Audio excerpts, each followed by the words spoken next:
भारत और Eurasian economic union के बीच FTA पर चर्चा शुरू हो गई है।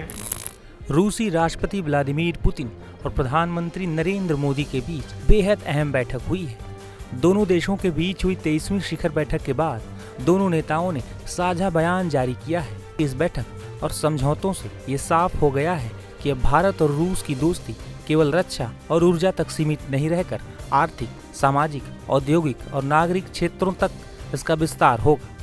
बता दें कि प्रधानमंत्री मोदी और राष्ट्रपति पुतिन के बीच बैठक के दौरान कई बड़े समझौते हुए हैं, जिसमें मजदूरों की आवाजाही, रूस के लोगों के लिए 30 दिन का टूरिस्ट वीजा, हेल्थ केयर और मेडिकल एजुकेशन पर समझौता, खाद्य सुरक्षा और स्टैंडर्ड समुद्री सहयोग पर समझौता, पोलर्स वाटर्स में ट्रेनिंग पर समझौता, उर्वरक उत्पादन और उसकी आपूर्ति को लेकर समझौता शामिल है। बता दें कि रक्षा ऊर्जा के अलावा नागरिक और आर्थिक सहयोग क्षेत्र भारत के विकास और जरूरतों के लिहाज से काफी प्रासंगिक है। शिखर बैठक के बाद प्रधानमंत्री नरेंद्र मोदी ने क्या कहा है, सुनिए। इंडिया रशिया बिजनेस फोरम, मैं समझता हूँ कि राष्ट्रपति पुतिन का ये बड़ा महत्वपूर्ण इनिशिएटिव रहा कि इतना बड़ा डेलीगेशन लेकर के आज इस कार्यक्रम का हिस्सा बने हैं और आप सबका मैं हृदय से बहुत बहुत स्वागत करता हूं। और मेरा भी आप सबके बीच आना एक बहुत प्रसन्नता का अवसर है।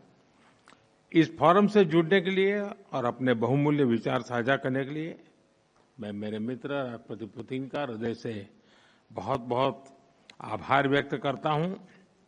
बिजनेस के लिए सिंप्लीफाइड, प्रिडिक्टेबल मैकेनिज्म बनाए जा रहे हैं।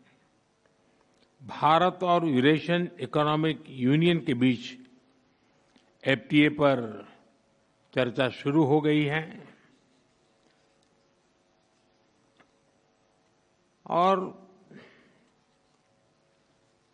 साथियों, हम अलग अलग विषयों को लेकर के भी, जैसा अभी पीयूष जी ने उल्लेख किया था और जैसा राष्ट्रपति जी ने जो संभावनाओं का वर्णन किया है, उसे देखते हुए हम बहुत कम समय में बहुत बड़े लक्ष्य हासिल कर सकते हैं। बिजनेस हो या डिप्लोमेसी, किसी भी साझेदारी की नींव आपसी विश्वास है। भारत रूस संबंधों की सबसे बड़ी शक्ति यही विश्वास है। यह हमारे साझे प्रयासों को दिशा भी देता है और गति भी देता है। यही वह लॉन्च पैड है जो हमें नए सपनों, नई आकांक्षाओं की उड़ान भरने के लिए प्रेरित करता है। पिछले वर्ष राष्ट्रपति पुतिन और मैंने 2030 तक द्विपक्षीय व्यापार को $100 बिलियन का उस लक्ष्य को पार करने का हमने निर्धार किया था। लेकिन कल से मेरी जो राष्ट्रपति पुतिन से बात हो रही है और जिस प्रकार के पोटेंशियल नजर आ रहे हैं, मुझे नहीं लगता कि हमें 2030 तक इंतजार करना पड़ेगा। ये मैं साफ देख रहा हूं। हम उस लक्ष्य को समय से पहला पूरा करने के संकल्प के साथ आगे बढ़ रहे हैं और मेरा विश्वास बढ़ रहा है। टैरिफ और नॉन टैरिफ बैरियर्स को कम किया जा रहा है,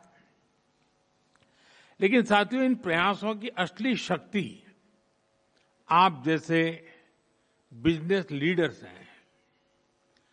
आपकी ऊर्जा, आपका इनोवेशन और आपका एम्बिशन, यही हमारे संयुक्त भविष्य को आकार देते हैं।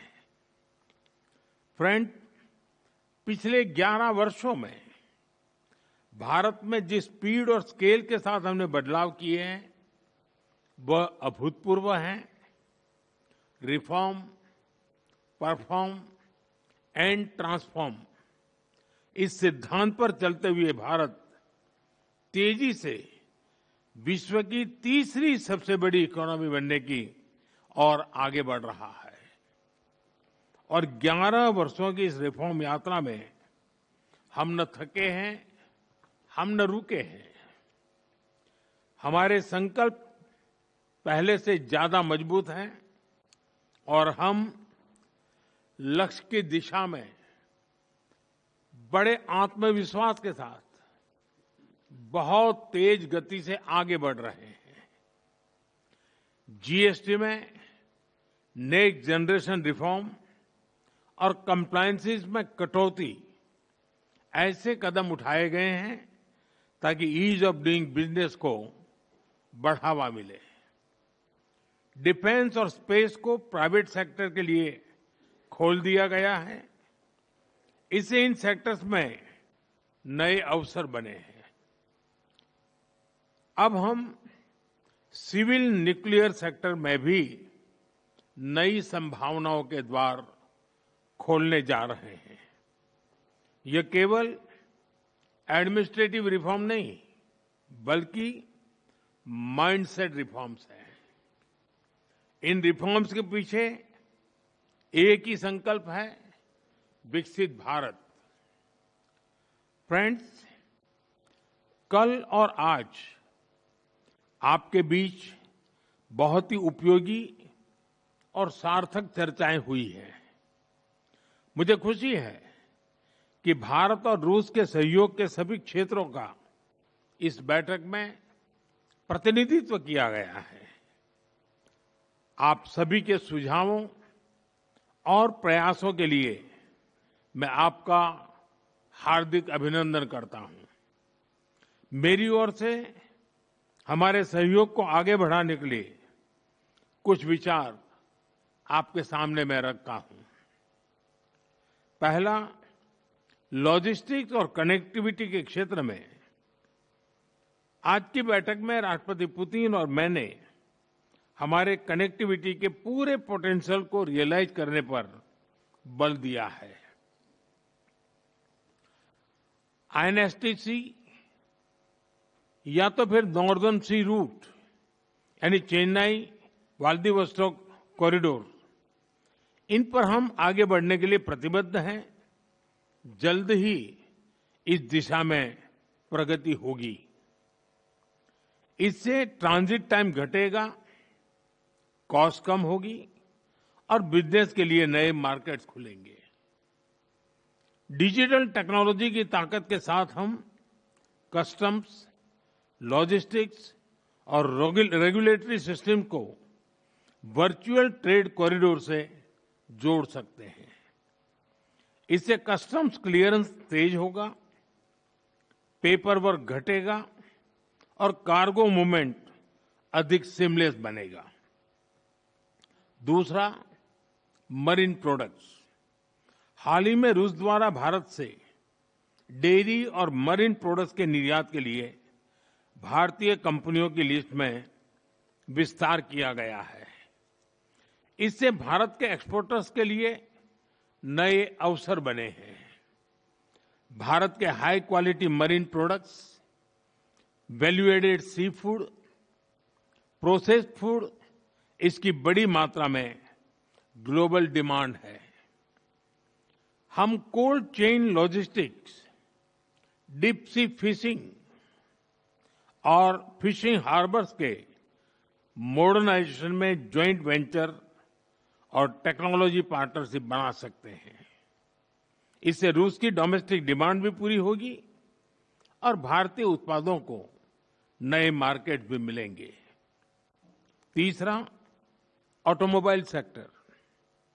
Bharat affordable, efficient EVs, two wheelers और सीएनजी मोबिलिटी सॉल्यूशंस में आज ग्लोबल लीडर है।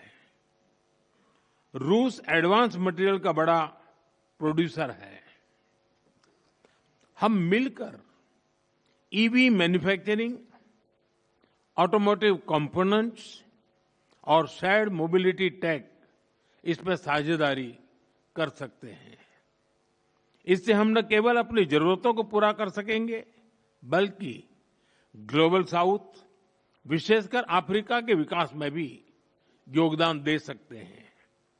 चौथा, फार्मा। भारत आज विश्व भर में किफायती मूल्यों पर उच्चतम क्वालिटी की दवाइयां सप्लाई कर रहा है। इसलिए भारत को फार्मेसी ऑफ द वर्ल्ड भी कहा जाता है। हम दोनों मिलकर joint vaccine development, cancer therapies, radio pharmaceuticals और एपीआई सप्लाई चेन में सहयोग कर सकते हैं। इससे हेल्थ केयर सिक्योरिटी भी बढ़ेगी और नई इंडस्ट्रीज भी विकसित होगी। पांचवा, टेक्सटाइल। भारत के पास नेचुरल फाइबर से लेकर टेक्निकल टेक्सटाइल तक विशाल क्षमता है। डिजाइन, हैंडीक्राफ्ट्स और कारपेट्स में हमारी वैश्विक पहचान है। रूस पॉलीमर और सिंथेटिक रॉ मटेरियल्स का बड़ा प्रोड्यूसर है। हम साथ मिलकर रेजिलिएंट टेक्सटाइल वैल्यू चेन बना सकते हैं। इसी तरह फर्टिलाइजर, सिरेमिक्स, सीमेंट मैन्युफैक्चरिंग और इलेक्ट्रॉनिक जैसे क्षेत्रों में भी सहयोग की कई संभावनाएं हैं। साथियों, सभी क्षेत्रों में सहयोग बढ़ाने में मैन पावर मोबिलिटी की महत्वपूर्ण भूमिका है। भारत आज दुनिया की स्किल कैपिटल के रूप में उभर रहा है।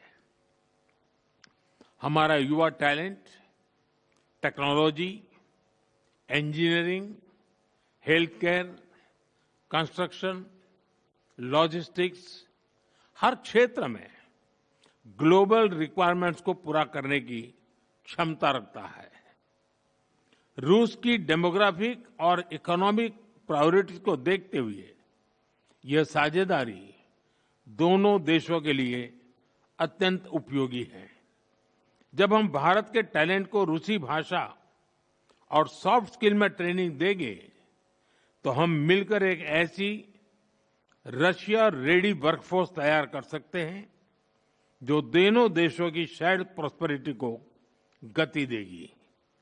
फ्रेंड्स, आज हम अपने दोनों देशों के नागरिकों के लिए टूरिस्ट वीजा पर कई अहम हमने फैसले लिए हैं।